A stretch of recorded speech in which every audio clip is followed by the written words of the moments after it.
welcome back to another week of Hit the Gap podcast. We've just finished up round 21, and there's a couple of really good games actually in this one. I know we usually like to start off with the good games and that, but this one was actually generally full of good games, I thought.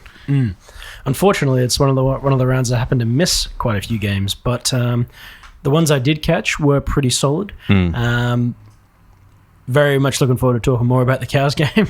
As a cracker. Yeah, insane. 70 points scored between the two, but holy moly. And then to be followed by that Broncos game was stellar. Yep. So Thursday's game, I think, was probably the one that impressed me, or what made me think the round would be off to a good start, which it was. We've seen it a couple times this year. Roosters taken on Melbourne there, and only 4 points between it, really. So Melbourne 34 to Roosters 30. I mean, I was sort of getting back from work, so I was on the plane, but really try for try almost in the grand scheme of things, and really good effort by Melbourne, considering, they had Munster out. Munster was being rested, and then Hughes went down in the second half, early in the second half, I think, or maybe even late in the first half. Yeah, see, this is what I missed, because I managed to catch most of the first 40 minutes. Yeah. And then I unfortunately got a bit busy. But that first 40 minutes was so tit for tat. Like I'm pretty sure it literally was try each team. Yeah. For the whole first half. Yep. Harry Grant. Now, I've heard that the second half of the game, he continued to hit what he did in the first half and just had an all-round absolute blinder, just the absolute workhorse. Yeah, he set up a few tries. I mean, in the absence of Munster as well, that's what they would have been looking for. Well, Munster and Pappenhausen as well, I didn't mention before. But yeah, definitely instrumental in setting up a few tries and stuff there and taking the lead like you were saying he did in the first half. And I think the other thing that did kind of impress me about this game was also seeing how aggressive Docker Clay was again. It really is more of a return to form for him from that earlier part in the year. Yeah. I feel like teams have kind of got him worked out a little bit when they play the Roosters now, but he is such an aggressive and big body. It's very hard to stop at that front line. Storm just turned off the gas at the end there and weren't paying attention when he got near him. So but it's one of those ones where he's so big and difficult to stop. I think it's going to be a problem for a lot of teams going forward if they don't keep watching him when he gets close like that. Yeah, he's very, very handy as well. I mean, now that they've got Watson back from Origin duties and whatnot, very handy to have. Whether he slots into dummy half or Watson, has a bit of a rest or even moves into the middle rotation sort of thing there, just gives him so much more opportunity to do stuff. And like you said, being a big body and being so aggressive, he really just steps in and takes that role Brandon Smith would have had. Yeah. See, Watson's got flair. Yeah. But Docker Clay's got strength. He's a brute. Yeah. Yep. And had a good game, all round good game there. There were a couple bomb tries and that from a few of them. I think Tupou had a little bit of a clanger there, or a couple of little clangers there and that. But just crazy because you could have got a trip. Yeah, exactly right. Yeah. But all round pretty good. And I think the whole Sandon Smith pairing young Sam Walker thing, it went all right, but wasn't as good as Savala though. Yeah, as Savala, exactly right. I'm thinking once he comes back from that wrist injury, which they were gonna try and do, although we were gonna leave it to the death knock to see whether he could play, and he couldn't, unfortunately. I think that's what's going to happen once he's healed up there. You'll see that Savala and Walker halves combination by the sounds. Interesting to then see what happens to Sandon. Yeah, exactly. Still, reportedly still unsigned, unfortunately. But they're sort of flush at the moment, and who can forget they've got the Chad. They've got the Chad sitting in the wings there.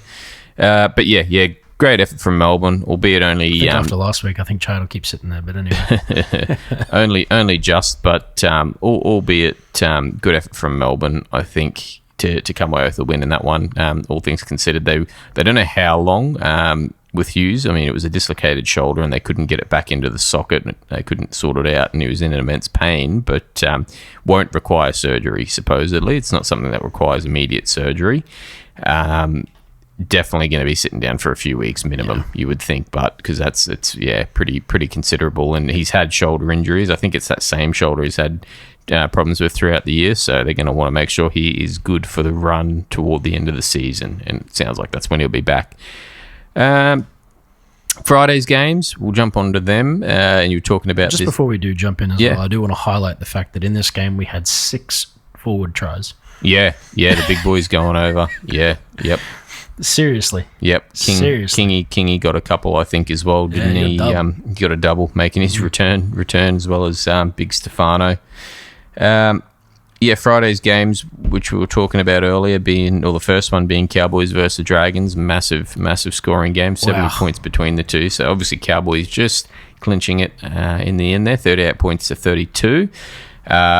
Pretty on par Cowboys performance for what we've seen the last 3 months from them. Complete opposite from the start of the season, where they'd start slow then finish strong. They started very strong, and then they just sort of let the Dragons catch up, or they trailed off toward the end. Just holding on. Yeah, and I think really it's been kind of tail of the whole year, really, right? It's been mixed results in defense, featuring Tom Dearden absolutely running amok. That's the positive to take away, and probably the negative to take away. So, yeah, I think when it comes to Tommy's performance in this one, you'd probably have to say this is probably one of the best games we've seen him play this year. Yeah, definitely. Not just from a solo effort, from a team effort as well. And since being in that 7 jersey anyway at club level. Yeah, definitely, 100%. Obviously, can't take anything away from that Origin 3 game. You seriously can't. Even Origin 2 was pretty good for that first half. Not so much the second, but the first half. But that's probably the best club game we've seen him play. You'd probably say, yeah? Yeah. One of the best this year. Definitely in that 7 jersey for sure, though. I would have to say, man. Definitely. And like you said, in terms of leadership and controlling the team, come a long way. In a short time, he's always been leader, but really controlling the team in that. The one unspoken fella probably there would be Duffy. Duffy playing at 6, and I like that. I really would have rathered that than Purdue being shuffled there mid-season. Not just for the fact that obviously it was an experiment that didn't go well, but I just think he worked a lot better. Wasn't groundbreaking, didn't change well, but he just slotted in and did his job. And what I thought was good was he provided, between him and Tommy both being in the halves there, both being good ball runners, Tommy arguably better, but both being decent ball runners, and both can kick. Duffy, in this sense, arguably being a slightly better kicker, just having those options there. So would have been good to have that early on. But you could see that the right edge defense of the Dragons was a little bit shook, a little bit shaken.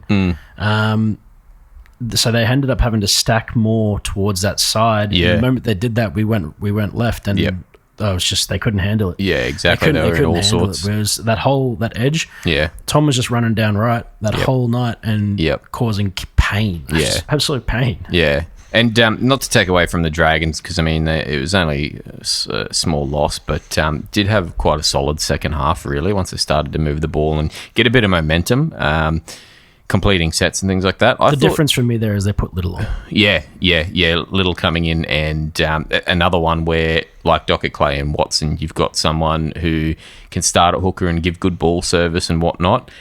Run the ball. Cookie's a decent ball runner, but I think when Little comes on and Cookie goes back to the middle or whatever, it goes to the edge, whatever they do. I think it just offers a lot more strike than having Cookie play, or having Cookie come on second, rather having him come on halfway through or something. So it's definitely a potent weapon, because he's another one. He's not a massive body, but he's very strong. He's incredibly strong, but he's also very agile. He sort of gives flashbacks of old Cookie. You're right. He's already made the play around you. He's already done you before you know it. That's the thing. Decent ball service too. And that was always the big thing about Damien Cook, was that he had already sized you up and outran you by the time you made the choice to make the play for him from marker. and at that point, it's either a penalty or it's a he's either got you on the square or he's just done you anyway. So Yeah, exactly. Jacob Little has done very, very well to sort of foster that ability. Yeah. And geez, I wish we had him. Would have been very handy, definitely. Very handy to have take over from Robson, because it would have been a bit closer to like for like, I think, in my opinion. Yeah. But yeah. Mind you, not to be. I'm not disappointed with Reed. I'm not all that disappointed with Reed, don't get me wrong. I'm not already calling that an issue. I just really, really like Jacob Little and love watching him play because he's unreal. Yeah.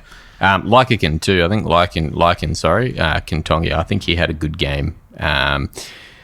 Defensively, he was a bit poor, but his attack was just unreal. Watching him run the ball a lot more. I mean, he can run quite decently, but run the ball, and then a few pretty good kicks as well. You can tell that he's going to come up and become a really, really powerful and potent player. Exactly. Especially in the attack game. Yeah. I think obviously defense he's got stuff to work on, but I think I thought this game was a great example of how he wrestled that game back.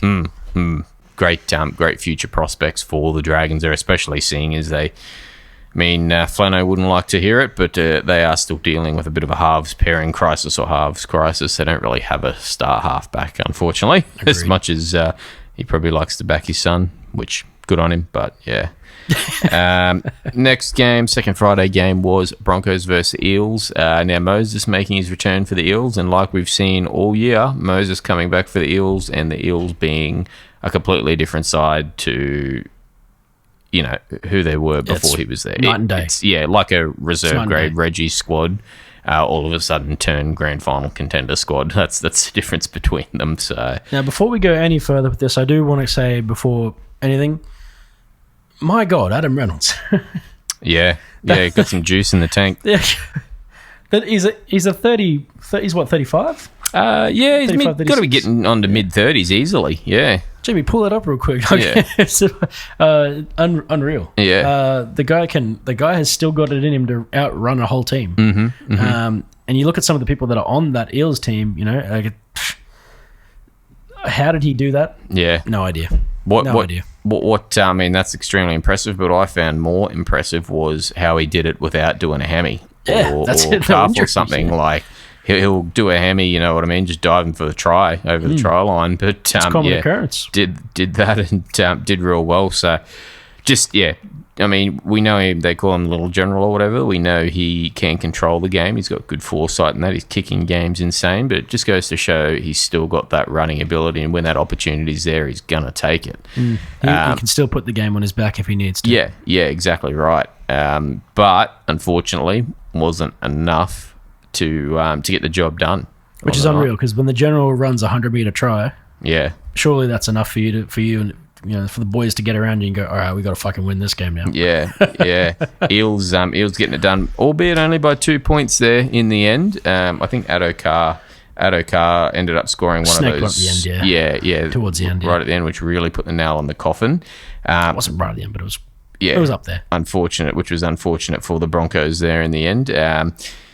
I think they sort of left their opportunity. A couple opportunities went begging. I know we saw Walsh have a fair few errors, but I think he was marginally better than what he had been weeks prior, what he has been. So it's probably for Broncos, at very least, positive signs that he's on the come up. Hopefully, you know what I mean, just continual consistency in that and ball control and not making errors and that toward the end of the season, because that's what they're going to need going into the finals. But we're playing for a final spot even, but just not enough. Ended up getting pipped by the Eels in the end there. I mean, we saw that Shibasaki kick to Walsh, which really would have been the end of it, right on the death knock of the game, but he was offside by, right. You know what I mean, half a metre if that. So I think the other thing as well is the Eels heavily rely on how well you can put your winger into a spot, and get him into the one-on-one. Both Adokar and Lomax rely heavily on the one-to-one. And I feel like when you have Moses in the game, he has an incredible way of doing that. Mm-hmm. Like he is unmatched at making sure his winger gets the one-on-one. Yep. And Zach swallowed it every time. Yep. Like it was perfect every time. Yep. I think there was only not every time. There was one that was bodged, I think, but pretty much most of the time, a very very high percentage of the time, Lomax is getting the one-on-one as a result of the brilliance of Mitch Moses. So, I think it's probably fair to say no Mitch, no win. But also, geez, he looks good when he's back, and he looks fantastic now. Yeah, I was a bit worried that he might have injured himself in this game. He did pull up pretty poorly on one of those tackles. I don't know if there's anything to come from that, or if it's just a burn-up, but hopefully he's not injured again after playing literally one game. Yeah. Geez, hopes and prayers, but yeah. On the turbo train at that point. Yeah. I mean, and the other thing as well, I mean, Joash going back to fullback, filling in for Iongi there, did an all right job, wasn't too bad. He came through as a fullback or was playing fullback in reserve grade for them, but I think Dean Hawkins playing 6 did an all right job as well. He's sort of been a little bit of a journeyman and floated around positions there for them, mainly in the 7. I wasn't super stoked on him last week, but this week he did a lot better. Yeah, while Moses has been out, he's sort of filled in the 7 for him. But yeah, exactly right. I think same as Duffy prior. I think he just sort of got in and did his job. Obviously let Moses take control on that and had that ability to kick as well if needed. Saturday's games. Now, this one was oh my god, decent game, but quite a surprise, a horror to tip. If you watched the first 10 minutes, you probably turned it off and was like, "Yep, sweet, know what's going on now." Yep, 10 or 14-0, wasn't it, or something along those lines? 10-0 it might have been. Sorry, it was 10-0 to the Warriors. Yeah, you already knew that it was going to be a pumping. Yep, but not. And then you turned it back on 10 minutes later. Yep, and you've gone. Oh, no. Hang on a minute. Yeah, what's going on here? Desi getting up the boys for having their early showers or showering, really put them into line. Yeah, this was honestly a really amazing watch. Geez, who was at this game? I think, who was playing the 7? I think it was Campbell. It was Campbell, right? Yeah, Jaden Campbell back. That's right. Foz seemed to really just play a very, very big backseat role here. Yeah. But it was almost like the Wars invested all of their defensive measures on Foz. Yeah. It was weird because Campbell had a free run. Yeah, exactly. Campbell had free reign, and the amount of times I saw wingers at open space was just unreal to me. Like, I couldn't believe what I was watching. Yeah. Centers were often too far pushed in. Yep. Back rowers were often too far pushed out. It was strange. It was just a very strange setup from the Warriors defensively. Yep. I'm sure the defensive coach is probably going, what the fuck's going on here? Yep. But I've never seen so much like winger punishment. It was wild. The one thing I noticed as well, particularly talking about defence and that being a little bit sloppy, was once Wade Egan went down for that concussion, that sort of threw it out a bit because, I mean, he's pretty big defensive effort, or he has pretty big defensive effort, rather. He's pretty reliable in the middle there. You're not wrong with that. But yeah, you're right. It just sort of seemed like they ran him around the field and it, like you said, investing more into Foreign gave Campbell, who's already a threat, he can run. We know he can run. He lit up the field at fullback many a time. I mean, should I'd rather take my odds on Foz at that point. Yeah. You can't let Campbell do that. Yeah, exactly. You can't let him do that. Yeah, you've got the experience, the old bull versus the young superstar who was still on fire. You know what I mean? Letting him run, it came up trumps, unfortunately. And over at home there was the tough thing. You know, we've seen Titans at home absolutely stink it up this year many a time, but going over to New Zealand and getting the job done. And I'm pretty sure that they've got a terrible record over there. Like, possibly, yeah. Terrible record. 12 points too. By 12 points is nothing to sneeze at, so good job to the Titans there. Don't know, I think 8 points. 8. Yeah. Sorry. Yeah, Egan. Yeah, no, that's my math. Sorry. Egan will probably miss this weekend as well, failing that HIA. Yeah, so you'll think you probably see Tamari Martin or something slot into the halves there. Which I don't mind. Hooker. But they need a bigger body as well. I don't mind him as an impact player. Yeah. But yeah, they're going to need something a bit more consistent.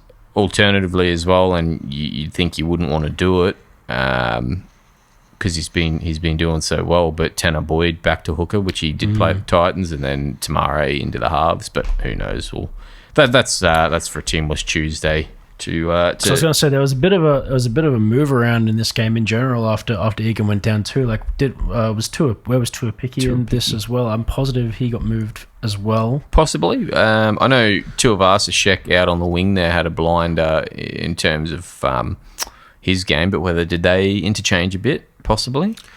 I'm positive Roger was the one who stayed out. I think it might have been. I'm trying to think who it actually was that pushed in. Well, I'm not too sure. I can't remember anymore. But it was out of necessity. It was out of necessity because of Wade going down. I know Tamare came straight in, but then someone relieved him as well. Yep. Bit of an odd one. They're gonna have to figure that side of things out, I think. But I feel like Tuapiki probably shouldn't be left out of the lineup. Tuapiki is probably one of the ones that you sort of need to be in there, whether he plays wing or whether he plays hooker. Yeah. Just get him in there. Basically, you need the threat, I think, more than anything. Yeah. So maybe Tamare plays that sort of bigger runner role, and Tuapiki plays the faster impact play. Maybe I'm not too sure. Yeah.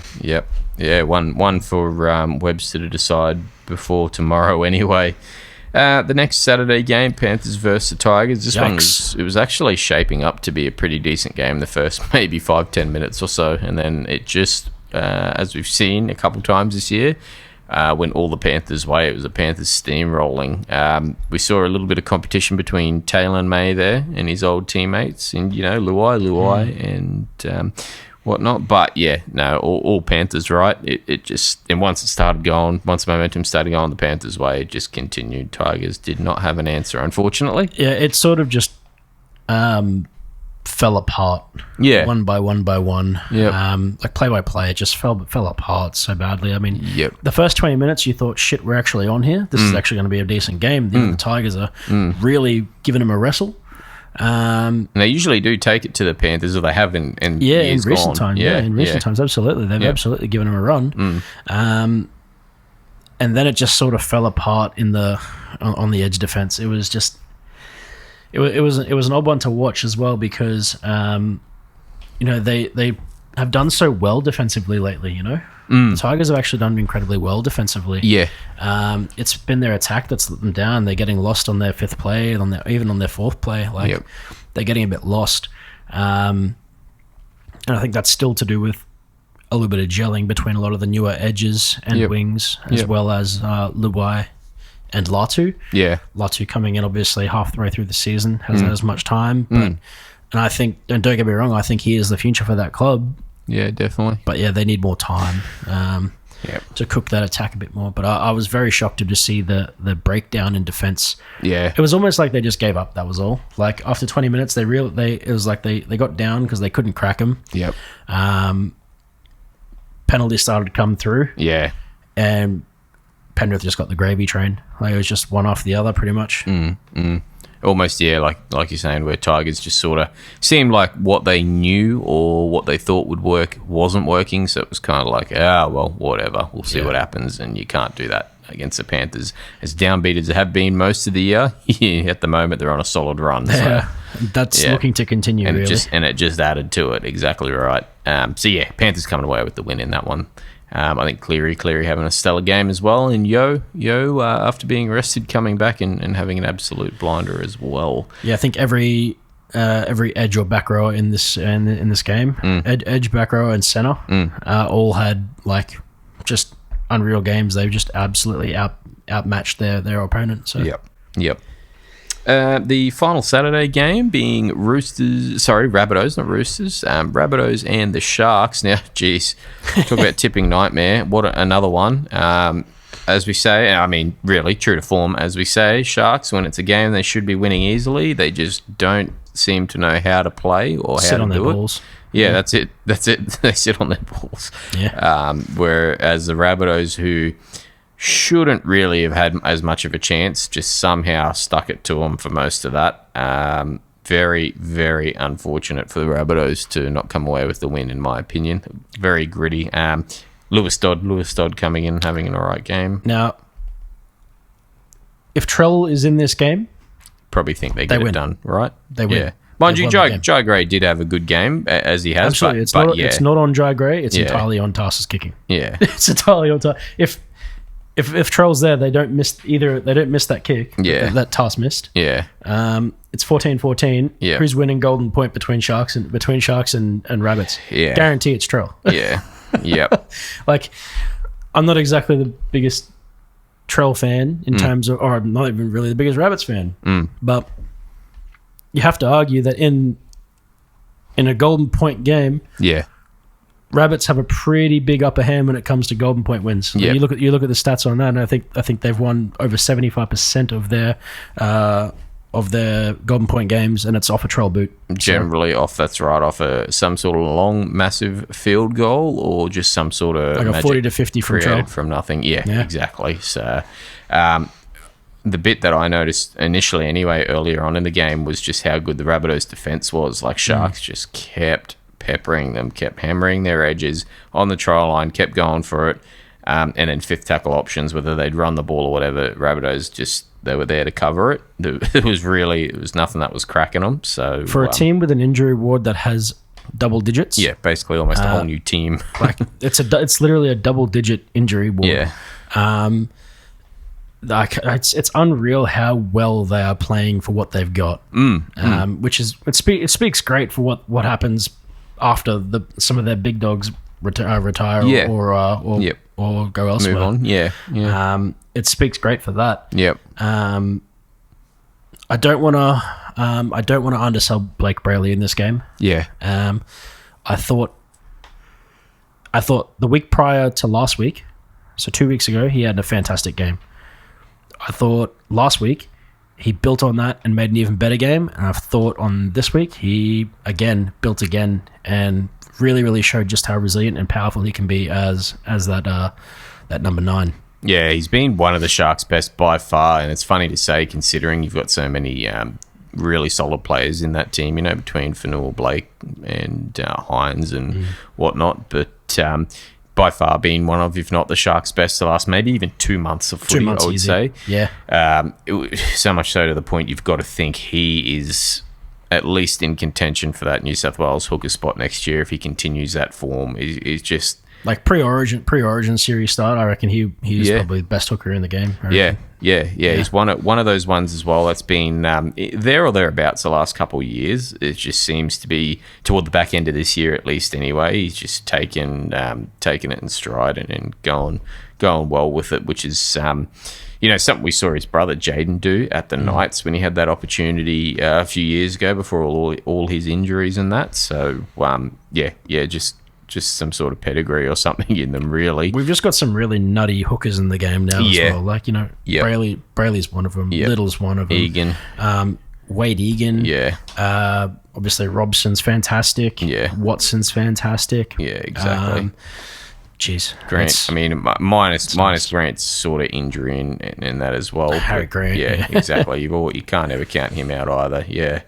It's pretty lucky or pretty fortunate. The Sharks. You've just got to hope Tom that they Starling as well. Yeah. We'll get to him in a second. Yeah, exactly.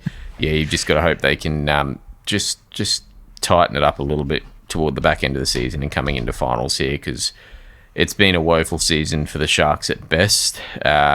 For what they have, they should be doing far better for the team they have, unfortunately. But something hopefully they can turn around or sort of have their wins be a bit more decisive towards the end of the year anyway.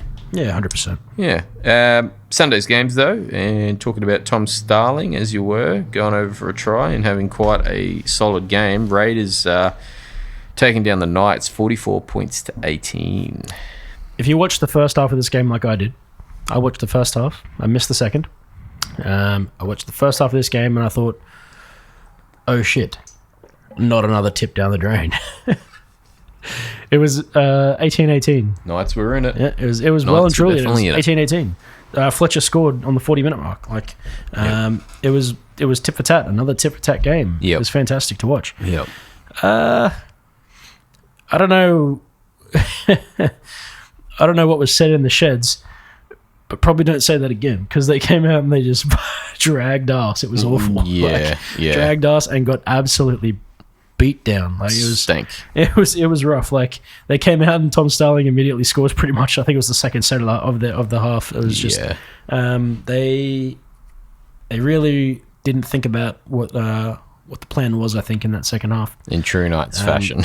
And in actual fact, I've got literally nothing positive to say about their defense or attack in the second half. They were lucky to not have 60 put on them. It's probably almost, or from what I saw, the bits I did see anyway, probably almost a bit of, like you said, they've gone into half-time and gone, holy shit, we're actually doing all right here. We're in it. You know what I mean? It's and going that's where our the buck way. stopped. Yeah, and that's where the Raiders, who, oddly enough, they didn't consider it possibly, but oddly enough, have been one of the better teams of the year, just locked in and went, all right, time to get back to the grind, and killed them. And unfortunately, it's like, don't even get me wrong, right? Like, I mean, the Knights played very well in that first half. They played fantastic in that first half. Yeah, they actually had some really, really good set plays, and even actually utilizing Kai Pierce-Paul properly. Yeah. Part of their big success in the last 2 years has been using Kai Pierce-Paul to be a big, see the second or third receiver in a line run, and short. Just all you got to do is give him a short, slightly higher than normal ball, right near the line, and he can most of the time just beat them. Yeah, he's fantastic at that. Yep, he's fantastic at that, and he has his best chances early in the game. And they started doing it early in the game. They ran it twice, I think. First one he got held up barely. Second time he got it. Yeah, like. Utilizing your strengths has been a big thing, I think, for the game for quite some time now, and I don't know why they went away from it, especially when they had so many issues with their roster in general, especially in the halves, and obviously all the fullback injuries that they've got and all that sort of stuff. So see them playing the way that they are without Ponga or without Fletcher as well. Yeah, like it's Sharp. Yep. Without Sharp, it's sorry, Sharp. There's two of them now. There's two mulleted Fletchers on there now. Sorry. But it's, I don't know what happened in that second half. I just, like, they played a fantastic, well planned out first half. Yeah. And they just forgot everything in the second half. Strange. Yeah, I don't know. Maybe it was who knows? Maybe O'Brien said something they didn't like in the sheds or something. Who knows? Yeah, but we'll show you, bro. Yeah, it definitely didn't seem like nothing inspiring. Right. That's for sure. Yeah, exactly right. We can talk about the Raiders until the cows come home. They've had an unreal year. Yeah, like they are. Milk's looking pretty good. Yeah, milk stonks. Hi. Yeah. But I think Tom Starling. And Owen Paddy both had they're both impact players in their own mind. Really, they're two of the best sharing hookers in the game right now, I think. Yep. But Tom Starling is just every week he turns up and plays better and better and better. Yep. And for a guy who was begging for a contract, like he was touring the Parramatta facilities at one point. Exactly. Man. Amazing. Done well. Very amazing. well. And thank God Ricky kept him. Yeah. I just wish he didn't keep him and we could have bought him. Yeah, exactly. Another one it would have been very nice to have.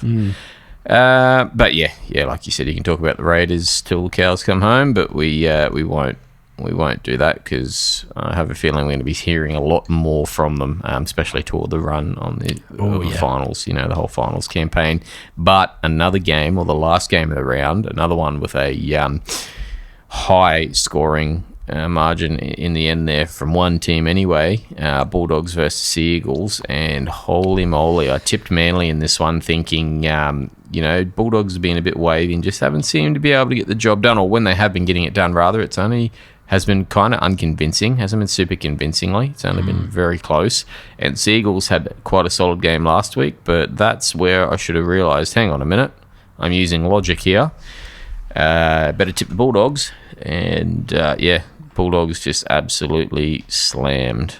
Galvin in that 7, you know what I mean? It was almost like he just walked straight in and was playing straight out of Sexton's playbooks and that. The boys were playing off him. I think the other scary thing, if you're a Tigers fan as well, is seeing Buller at those Bulldogs games. Oh, that's what's he doing there? Exactly. Yeah, that's a sketchy one for me too, seeing that sort of stuff. But because that's probably part of the reason why the Tigers can't get wins at the moment is they're missing that fullback, that Flair. So, and that's nothing on any of their fullback or anything. And who's playing out at the moment? Actually, is it Mason? No. Heath Mason has been. Heath Mason, Yep. Either way, we've done talking about Tigers. Kiraz, another fantastic game. Yeah. You'd have to argue he's still belting for an Origin position next year. Yeah. Unlucky not to have one this year. Really. Definitely. He was 18th man, I believe, wasn't he? Was, yeah. So, Jerry, what a success story he's had this year. Mm-hmm. Last year he did fantastic. This year he's doing even better. Yep. And obviously plagued by injury a little bit the last couple of weeks, but come back and had another stellar game. Yep. He's so strong. Yeah. He's lucky to not get a hat trick in this game. Yeah. Very, very unlucky, rather, to not get a hat trick. Yeah. I think Samuel Hughes, I've never seen anything of this bloke before. Big man getting first and I think, was it last try or almost last try? Yeah, first anyway? and last. He got first and last, and I thought he damn near killed Tom Trebojevic. So. Yeah. Tommy's a great defender. Probably has some work to do from the center spot. Lehigh, actually, I was surprised Lehigh had such a poor defensive game this one. Yeah, it was a little bit. Got bumped a couple times. Yeah, but it's Manly is such a wavy team right now, you know. Yeah. Hard to pick. Manly and the Sharks, they're the two teams I really just hate tipping right now. Hard to pick. Yeah. They're just so unpredictable. Yep. Which version of Garrick do you get when the game rocks up? Which version of version of Turbo do you get? Yeah. DCE even arguably, I'd say. DCE definitely. Yeah. Yep. Ever since the signing news, rather than not signing news. Yeah, definitely. Ever since that, by God, everything has just gone down the shitter. Yeah, you just can't have faith or Origin like down you the could. Shitter. It's just everything. Origin and clubbers, rep and clubbers, just all just. Yeah. Unfortunately for Manly, that's exactly right. It just highlights more than anything, really. I think the Dogs continuing their run. I mean, they were had those couple down weeks or pretty average weeks where they had a few of their things they would normally do weren't sort of coming off, or they weren't really sticking to them, unfortunately. Now they've got Critter back. And having that leadership back as well. Yeah, exactly. It's like they've just gotten back on track or started to lock in a bit more to return to where they were at the start of the year anyway. It really does just show how weak teams can get during that Origin period, though. Yeah. It spans over 6-7 weeks, you know. Outside of not having not playing full Origin, but just actually. the fatigue afterwards as well, really, you know. So definitely, it really does show just how weak some teams can get. Hit the nail on the head. You're exactly right. Looking forward though to seeing the rest of this finals run from the Dogs. I reckon we're going to see some. A nice raid. I'm looking forward to mostly Bulldogs versus Raiders. I think that's going to be a solid game. Could be a massive game. Exactly right. With that, though, we might move on to this weekend's games, round 22. So Thursday's game will be the Eels versus Storm back at CommBank there. Now, Moses should still be, you haven't heard anything, but Moses should still be playing. So hopefully Eels will be able to put their best foot forward. Now, Pappenhausen was due back last week. Pappenhausen was due back 3 weeks ago, 3 weeks ago, because it was only calf tightness, so we're still waiting to hear. That calf is incredibly fucking tight. Yeah. They're obviously very concerned. So. They're also not talking about it much as well, which is weird. So obviously tomorrow is going to be a bit more of an idea for us on what we're going to be tipping. Yeah. I will tentatively hold Storm regardless. Yep. If Moses is playing and there's no reports of bad leg or bad, I think it was more of a leg that he hit with the shin. Okay, yeah. He copped the knee in the shin when he went in for a kick. Yep. Come out a bit ginger or something. Yeah, big time. He was, the cameras were on him immediately. He was hobbling around and skipping. Yep. But he played the rest of the game fine. So if Moses is fine, I think it still doesn't matter. I think I'm still going to go Storm.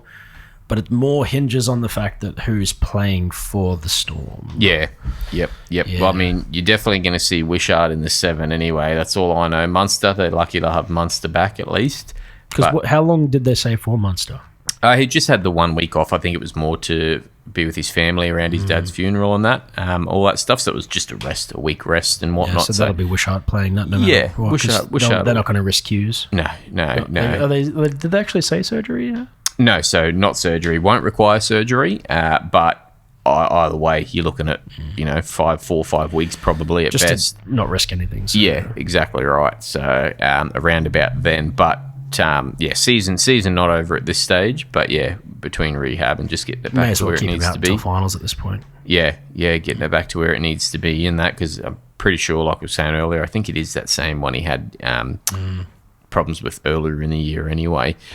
You'll see Wishart there. Sorry, take that 7 mantle up, which we've seen before. He can do a job and he can do play, it well. He can play 9, 14, 7, 6, 1. We've seen him play all 5 of those big back spine things and do it well. So I think with Munster back, and if Pappenhausen's back or not, I still think Storm for me. Yeah, and it'll just, you're right, comes down to that other one being whether Pappenhausen's back at fullback or Meany. I am still going to say, if Moses is in, I am still going to say that it's 1 to 12 though.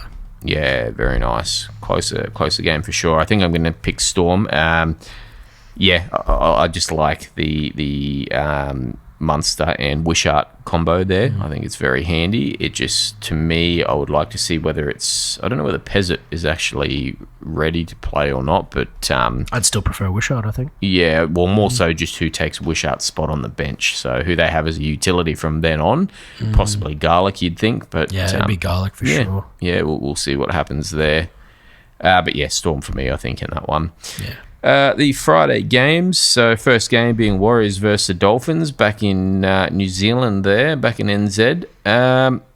Look, Warriors are still favourites, obviously, but... This blows my mind that Warriors are still favourites. yeah, and there's not much between them, is there, really? I would think... Look, because they're at home, obviously, but just with that team being so up in the air at the moment, I don't know what they're going to do, really. I mean, with Wade's out as well. Yeah, Wade will miss this week for sure. Wade's out. I don't know if Fisher Harris is in or not. Yep. I don't think that matters, though. I think Finns are just going to walk over him. Yeah, and I mean, Dolphins, mind you, with their forward problems of their own and halves... combination they're still trying to work out a bit there between O'Sullivan and Katoa, but yeah, you're right. I think they just have a lot more flair and they're going to have that ability to get it done. I don't know. I mean, Dolphins. I also feel like Katoa is probably just going to he's probably just going to bully Tanner. Yep. I think being refreshed too after the bye last week is going to really benefit the Dolphins this time round too. You know what I mean? So, 100%. Despite it being in New Zealand. So, I think for me, Dolphins, it's got to be, right? And I think the other thing to think about for this as well, I'm pretty sure from memory here that majority of the line breaks were on the right edge for the Wars. Okay. Yep. Let's hope they fix that issue for next week. Otherwise, Herbie is getting a fucking hat trick. Yeah, Herbie and Averillo are doing exactly what they did to the Cowboys. Exactly. So, I think they're going to need to do some work on that. Yeah. I've got Finns for sure. Yep. Second Friday game, bit of a grudge match. Broncos versus the Rabbitohs. Grudge match for Reynolds, and then also grudge match for Wayno, Mr. Bennett. Despite how good they played last week, I still think Broncos have got the ability or will get this one done anyway. I mean, they only just got pipped by the Eels in the end there, but they'll be looking for revenge, bit of redemption and whatnot, clearly. But I do think this is a bit of a smoky, though. Yeah, for Rabbitohs. Yep. I've actually going to have to wait for team lists as well. I'm not too sure what the news is on Trell. Yeah. If Trell is back, yep, I'm honestly probably going to lock in on Rabbits. Last I heard anyway, and nothing, I don't think anything's been set in stone, but it was at the very least until the end of the season, or toward the end of the season rather, because people were saying season over, but the injury itself, most of the reports were like 4 to 5 weeks, which puts him, 2 weeks out from the end of the season, really. It does depend if he's getting any surgery or whatnot. Yeah, whatever it was. But I would think he's probably not going to be there this week. But yeah, who knows? Who knows? I mean, tomorrow could be shock conclusion or something like that. So I would love to see them just do literally anything to get Alex Johnson out of fullback. yeah, Like, yeah, I just don't think. I know he can play it. I know it's preferred as the second option, but I don't think it's it. yeah. You got to have Gray. It's got to be Gray at fullback, really. Full time. Yeah. If Troll can't do it, it's got to be Gray. It's got to be Gray. I agree. Like, you saw it this week as well. Like, it looked way better this week. So, look, I've got the Broncos tipped currently. Yep. But I will assess those rosters as they come out. So, Yep. if Trell does come in, I might even change it to Rabbitohs. I think that they have a chance of beating them. So, Yep. The first game, of the Saturday, we'll jump to Titans versus Panthers, and I don't think there's really anything to talk about this. It doesn't matter that it's at the Gold Coast, right? Let's move up. Yeah, exactly. Move on. Yep. It's got to be Penrith. Even Penrith on an average day. I think the reserve grade side we've seen during Origin time Would still put 20 on them. Yeah, exactly. Not to say the Titans, you know what I mean. It's not to take away from last week, but I just don't think they've got it in them. We've seen it all year with no Tino as well. I just don't think they've got it in them to string two together. No. Unfortunately for them.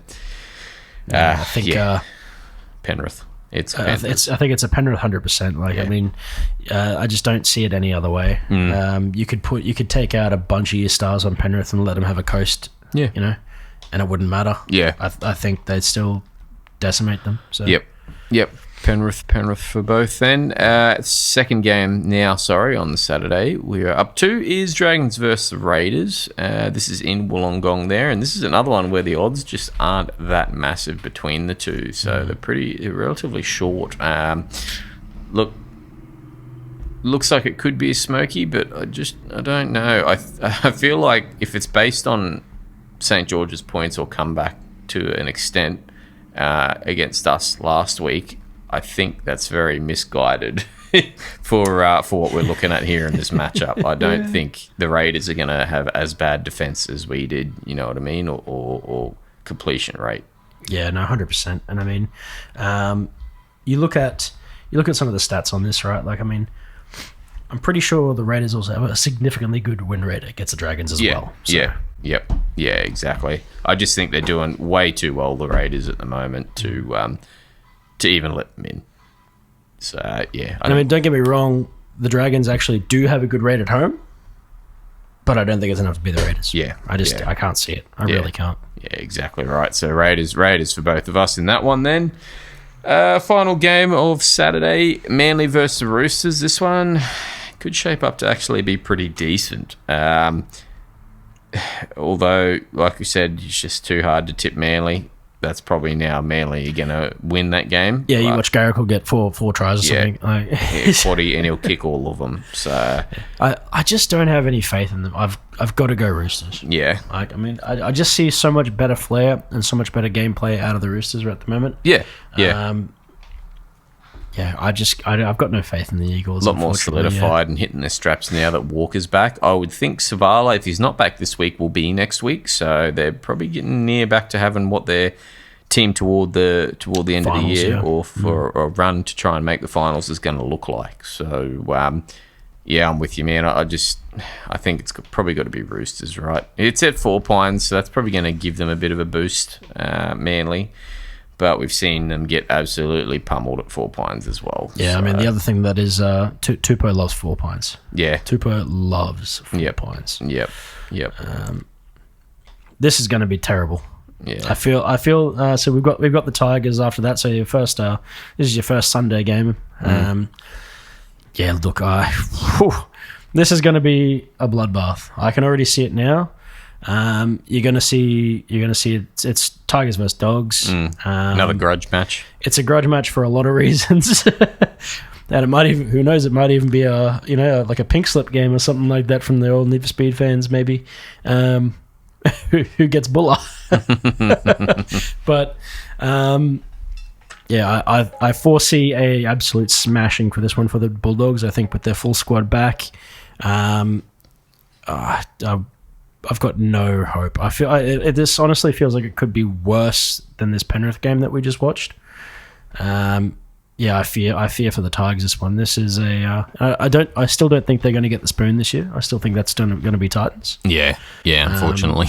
But Titans, sorry. I don't think the Tigers have anything to fight the Bulldogs with on this one. Yeah, unfortunately, that's it. And unless, of course, Buller is announced in, but I don't think he is. So. Yeah, it's one of them things where everything logical, even if you were to try and, take a bit of a roughy punt or something, I just don't think you can put faith in the Tigers not at all. At the moment. Not against the Dogs anyway, from what we've seen. Dogs just too good defensively. So, yeah, definitely I'll go Dogs in that one as well. And final game of the round, the rematch, Sharks versus the Cowboys down there at Sharks Stadium in Sydney. And we beat them last game. Yeah. This one's going to be, Cowboys playing for any sort of mathematical hope and possibility to even have a shot at playing in the finals, whereas Sharks are playing just to maintain that spot in the 8, stay nice and firmly entrenched there, and hopefully climb up a bit closer to the top 4. But tough one. I don't know. Hopefully we get Clifford back is the only thing. So obviously with the signing news, Cowboys have today announced Clifford signing on for another year, and last night hasn't been announced officially, but Tom Duffy's off to the Broncos from 2026. For how long, who knows? But they've picked him up. They'd already said earlier in the year they weren't able to keep both, so that's how it's gone.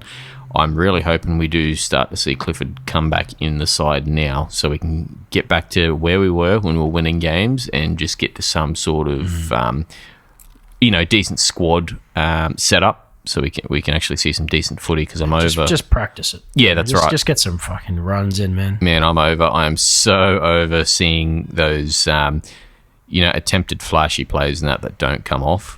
And off the back of it, we see a drop ball or a ball over the sideline or, forward pass or something, and then that other team just, that's the start of their run of completion, perfect completion rate, and then starting to pile points on. So the only thing I will say is I'm pretty confident is that it's because it's the Sharks. The Sharks, they got a win last week, so bells are tolling, like no chance they won't. They're going to lose this one, but... there's still not one you can count out, really, with all that star power, unfortunately. I'm actually going to go Cows on this one as well. Yeah. Not for any biased reason, but I actually genuinely believe that after the showing that they showed in this last week, if the team is even remotely similar, albeit even if especially if they were to change Clifford in, if Clifford goes into 6, that's even better. Yeah. If it's Duffy, fair play. That's fine as well. Yep. I think what we saw from this last week, we have a very strong chance of beating the Sharks. We have a fantastic record against the Sharks. Yeah. We have a very poor record against the Sharks at Shark Park. In Sydney, yeah. Yep. But I do feel a little bit more confident about the squad this week going in. Yep. Maybe not. It's the only thing I was really disappointed in really with this week was the defense of some of the bigger boys, like especially Caden Lars. Yeah. If they improve that this week, I think they're in for a stronger chance against these guys. Sharks are very front loaded. They do have a much bigger forward pack. Yeah, definitely. We're probably just lucky that people like Adam Fedor-Blake aren't actually firing at the moment. That's exactly right. He might not even be able to play this week, so that's another thing, is they may be also slightly hampered by injury this week, which will give us, they'll have no Rudolph, definitely. Rudolph's definitely not playing. He's he got cat one. Yep. Aden has a knee issue. Yep. So, they're going to be actually undermanned in the forward pack. So I'm not too sure how the odds work on this, even though it's pre-teamless Tuesday anyway. You'd think it'd shorten, but right. I think that's going to shorten incredibly as soon as teams are announced. Yeah. Load up now, fellas. Don't get responsibly. But yeah, I've got Cows in this one. Yeah, I do. I think there's a genuine chance on this game. Yeah, absolutely. I'm going to load up on that being the smoky of the week. I think for sure.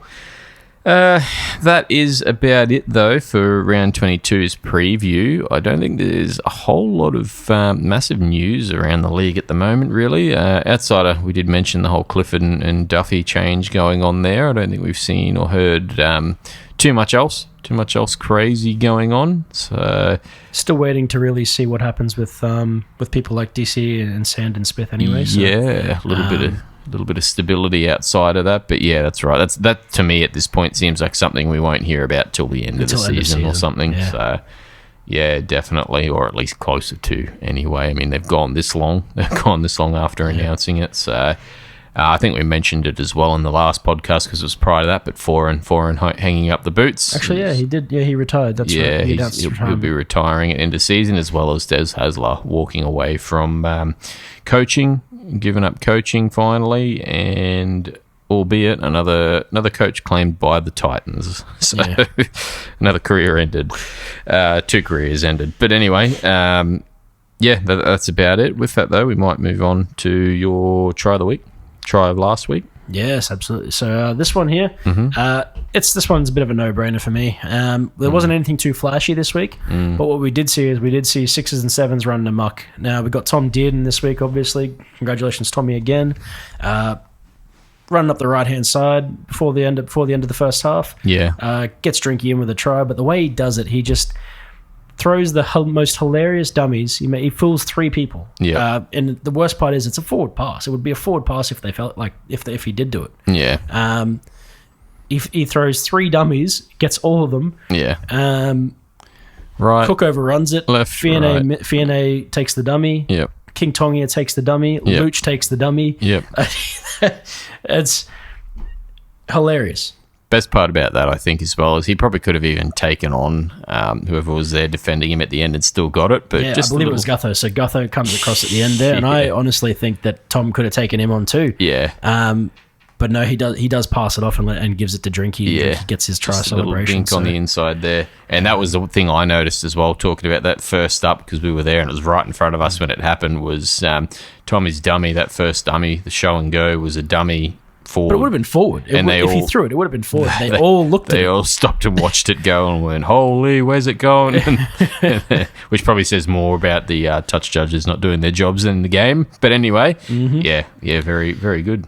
The only other thing I do want to include in this is a bit of a shout out to Jackson Purdue as well. Oh yeah, for the short kickoff. Look, the short kickoff to Derby and Derby managing to get it out all the way over to Purdue. Yeah, and just watching just how badly he burned everyone. Yeah, Gutho again. To be a centre and be able to burn everyone like that. Yep. It's pretty special. Gutho last line of defence in that one as well, where you know what I mean. It was, we're about to see it here, but yeah. He had him covered for all money if he stuck to it, but unfortunately Purdue just too fast. Yeah. Just that meter in between him, and Gutho knew there was nothing he was doing, so Purdue straight down the sideline. But it was so incredible to watch, because as soon as it got to Purdue on the outside, and he was already outside everyone. Yeah. You saw them give up immediately. They couldn't catch him. They had like a split second chance of being like, yes, we can catch him, and then they realized, he's already gone, bro. Yeah, game over. He's already gone. Nothing we can do. Yeah, no, it was honestly, hats off to him. Purds, you're a star. Yep. Keep doing what you're doing in that centre position for now. Fight for centre, brother. Fight for centre. You'll get the pay increase. We'll fight for you. With that, though, we'll jump on to this week's NRL Fantasy Buy of the Round. Now, not just off the back of having a stellar game round 21, but most of the year probably been one of the more consistent ones. Dual position centre, wing and fullback players is Jacob Kiraz. Now, he dropped it a little bit of cash, not too much, but just a little bit of cash recently off the back of a couple average scores, which has made him just affordable enough for some people to pick up at $645K at the moment. Just put on an 85. So, and that's only because of injury, for what it's worth. Yeah, so exactly. Out of the last 4 weeks, he's been injured for 2 of those games. Yep. Whether it was he went off with a HIA and missed out on a bunch of points, or he actually got taken out of the game early. Yeah, so against the Dragons there was a 47, which is not horrible, but average to his standard. And then against us was that 36, which he was a lot more quiet there. And then another 47 before that against the Panthers. So if those are his lowest scores, you know what I mean, you're happy to take them. Happy that, yeah. Yeah, exactly. But coming into the end of the season anyway, especially with week in, week out, we're getting these injuries, and they're either season ending or at least right up until the finals, which is no good to anyone playing NRL fantasy anyway. You want to get those players you can rely on and lock into those positions, and I think Kiraz is going to be a perfect option for most people there. Geez, on that note as well, I mean, my goodness, the amount of shoulder and the injuries we're still seeing this year is I feel like it's probably like you expect to see a lot of hamstring stuff. I feel like you just expect that it's part and parcel with rugby league right now, with how fast the game is and how intense you have to run. Yeah. But my God, the amount of knee and shoulder injuries we are seeing is rough. Like just really, really bad. Like it's and oftentimes the shoulder ones are often from just landing on a ball or landing with a ball, which is pretty crazy. So, which is exactly. Surely there's nothing you can do to even rectify that. Hughes one was just unfortunate. It was he didn't even really make a tackle. It was more of a missed tackle, and just that momentum spun him around, and the way he landed front on, and it just outstretched his arm, unfortunately. I think Fiona from the Dragons as well, the Dragons. Yep. Yeah, unfortunately. With that, though, I think that's probably about it for most of everything around league this week, or for this fortnight anyway. So we might leave it there. But getting toward the pointy end of the season now, we're probably only going to have a few more episodes left, and hopefully this is where we see every team's best football, despite some of them not being able to make finals anymore. You want to see them at least put their best foot forward to start for next year. So with that anyway, we will see you next week, and thanks for tuning in.